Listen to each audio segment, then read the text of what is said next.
Assalamualaikum Ustaz. Assalamualaikum warahmatullahi. Gimana kabar Ustaz? Bekhair, alhamdulillah. Fadhal. Ya, Ustaz. Fadhal. Lagi sibuk apa nih Ustaz? Ngetik biasa. Ngetik aja, bikin buku baru. Afan Ustaz nih, Anda ganggu gak ya kira-kira Ustaz?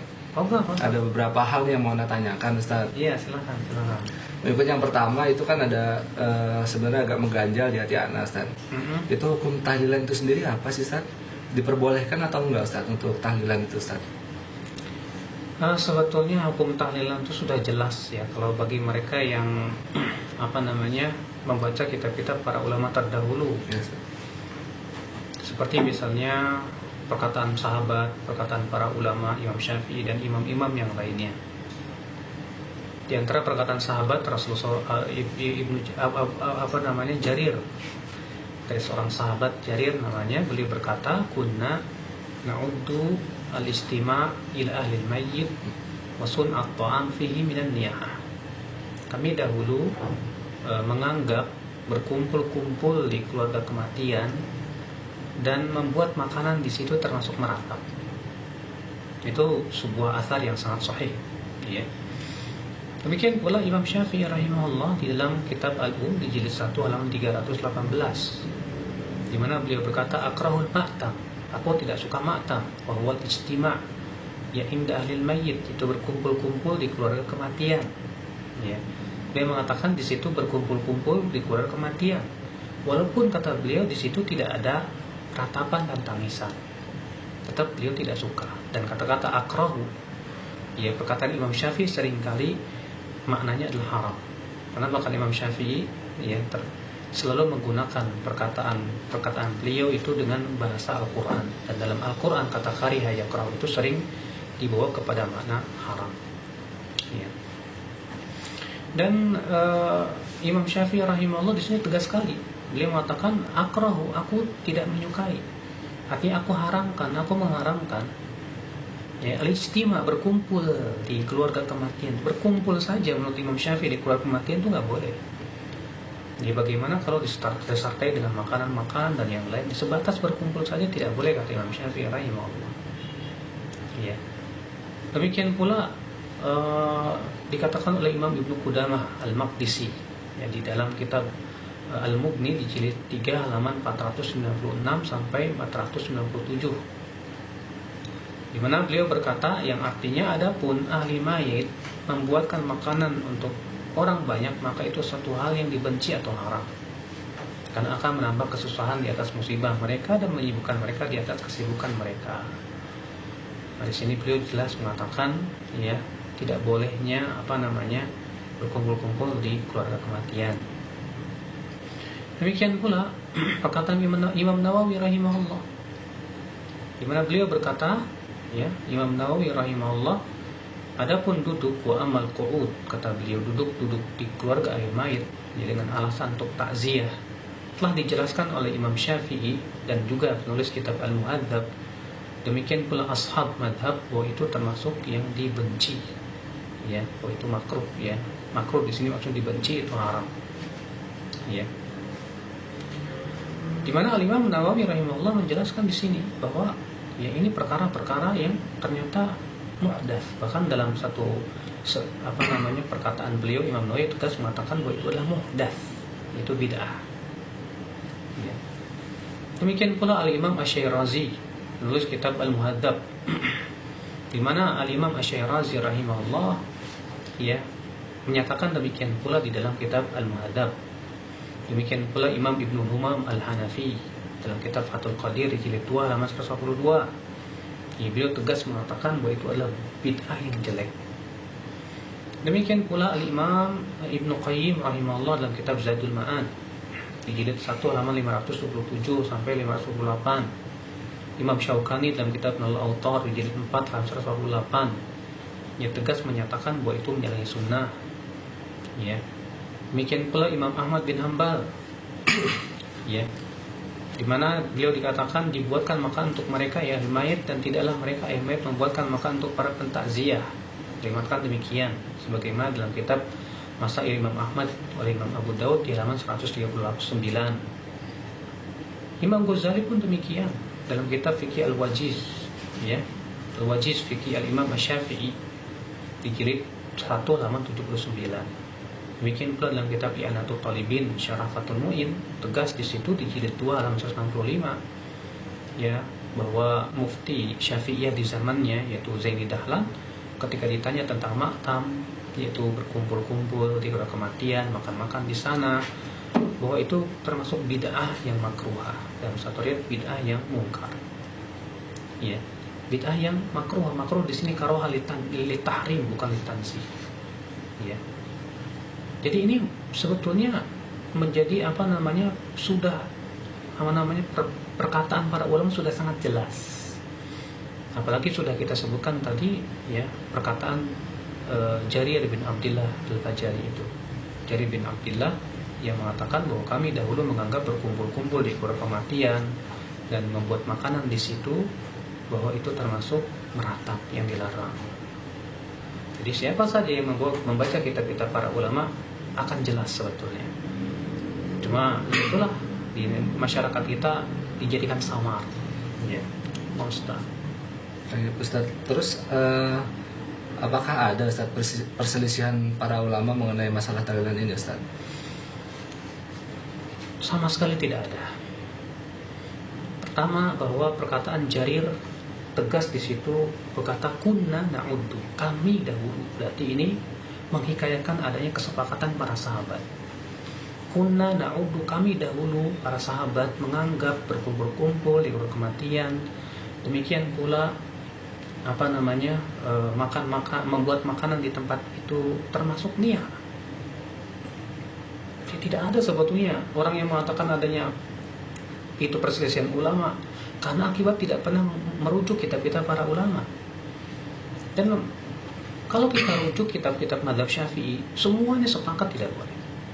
Bahkan yang subhanallahnya lagi dalam putusan NU ya, yang merupakan organisasi terbesar di Indonesia, di muktamarnya yang pertama, tegas di situ bahwa tahlilan itu tidak boleh.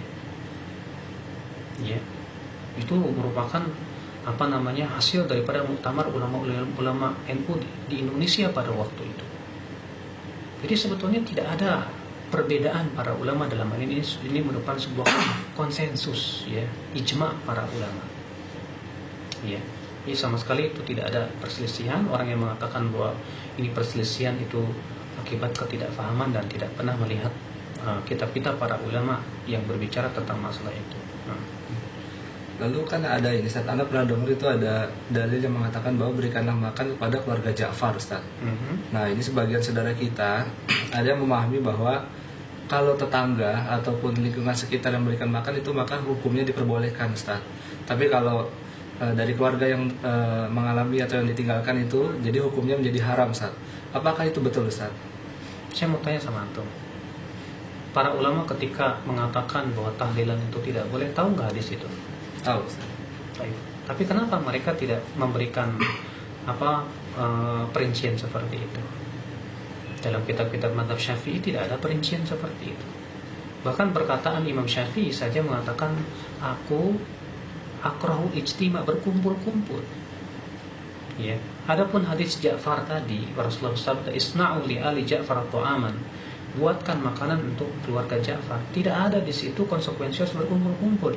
Yang dibenci atau yang dianggap oleh para ulama itu sebagai sebuah bid'ah adalah berkumpul-kumpul di keluarga kematian, baik yang membuat itu keluarga kematian ataupun keluarga yang lainnya.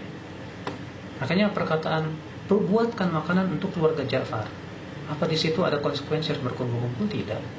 Sebatas untuk meringankan saja. Ya.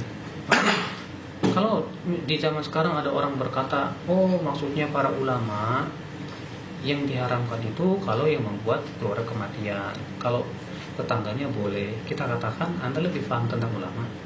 Para ulama saja tidak memberikan perincian seperti itu, memutlakan. Bahkan Imam Syafi'i tegas mengatakan berkumpul-kumpulnya saja tidak boleh. Perkataan Jarir bin Abdullah juga, Jarir ya, seorang sahabat ini tegas-tegas mengatakan kunna na'udul ijtima, kami dahulu menganggap kumpul-kumpul di keluarga kematian dan membuat makanan di situ. Tuh lihat ya. Jadi sebetulnya apa alasannya berkumpul-kumpulnya? Karena apa kata Imam Syafi'i?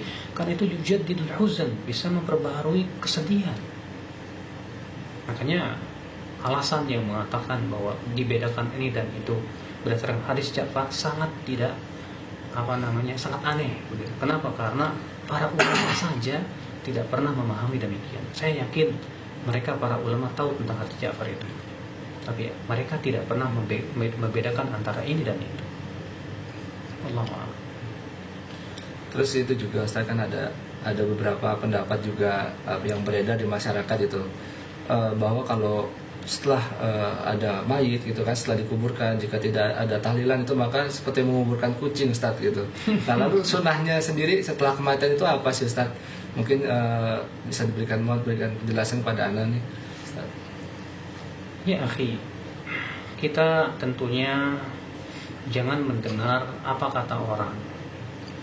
Yang terpenting kita berusaha untuk mengikuti sunnah Rasul, karena syariat kita sudah sempurna kan. Jangan kita membuat-buat ritual yang tidak pernah dicontohkan Rasulullah SAW. Orang mau berkata apa ya terserah. Yang terpenting kita sudah berusaha untuk mengikuti ya bagaimana Rasulullah SAW menyelenggarakan jenazah. Rasulullah SAW bersabda, asri'u bil janaiz, segeralah mengurus jenazah. Nah, inilah kenapa sebabnya diadakan acara-acara seperti itu, karena tidak mempraktekkan sunnah Nabi. Rasulullah mengatakan asri'u bil janaiz, ya, segeralah menyelenggarakan jenazah, segera mandikan, kemudian sholatkan, kafani, sholatkan, kemudian kuburkan. Coba dulu waktu Rasulullah SAW, waktu Khadijah istri Rasulullah SAW meninggal dunia, ditahlilin nggak? Nggak ada, Ustaz. Nggak ada kan? Iya. Waktu anaknya Rasulullah yaitu Ruqayyah dan Ummu Kulthum meninggal dunia, Rasulullah bikin tahlilan nggak? Tidak ada, Ustaz. Bikin makanan nggak? Para sahabat misalnya bikin makanan, Rasulullah enggak. Kemudian kumpul-kumpul di keluarga Rasulullah, Tidak ada. tidak. Berarti Rasulullah kayak kucing dong, ya. Aneh sekali. Rasulullah SAW yang mensyariatkan kepada kita sebuah syariat yang sangat sempurna. Jangan kita katakan bahwa itu kayak kucing dan yang lain, sangat jauh berbeda. Kalau kucing dibuang begitu saja, kalau manusia masya Allah disolatkan, ya, dikafani, kemudian dimandikan. Kalau kucing nggak dimandikan, ya, dikafankan, kucing nggak dikafankan, disolatkan, kucing nggak disolatkan, dikuburkan di situ, setelah dikuburkan disyariatkan masing-masing itu untuk mendoakan. Kucing tidak seperti itu, ya, sama sekali tidak seperti kucing, jauh sekali. Bahkan Rasulullah SAW memberikan pahala yang begitu besar buat mereka yang menyelenggarakan mayat seorang muslim. Kata Rasulullah, siapa yang memandikan, maka Allah akan ampuni dosanya 70 kali. Siapa yang mengkafani, maka Allah akan memberikan pakaian dari surga, dari sutra yang tebal. Siapa yang menggalikan kuburannya, maka dia akan diberikan pahala terus sampai selama si mayat itu ada di kuburan tersebut. Ya, siapa yang mensolatkan dan lalu ikut menguburkannya, maka dia pulang dalam keadaan membuat 2 qirat. Satu qiratnya sebesar gunung Uhud. Kalau dia mensolatkan saja tidak sampai menguburkan, dia mendapatkan 1 qirat. Subhanallah, besar sekali. Bukankah sunnah Rasul itu sudah mencukupi kita? Ya sudah. Ya, adapun orang mau berkata apa, ya akibat daripada mereka tidak paham. Sangat jauh perbedaan sunnah Rasul dengan kucing tentunya, ya. Ayo Ustaz, alhamdulillah Ustaz, Anda sudah mendapatkan penjelasan dari Ustaz. Mudah-mudahan Anda juga bisa membantu meluruskan kepada saudara-saudara kita yang mungkin masih memiliki pemahaman yang agak sedikit berbeda gitu, Ustaz. Tapi Ustaz, mungkin Afan Ustaz sudah mengganggu waktu antum. Nggak apa-apa. Lain kali Anda konsultasi lagi Ustaz ya. Insyaallah, roga. Ya Ustaz. Ya, Ustaz. Ya. Assalamualaikum. Assalamualaikum warahmatullahi wabarakatuh.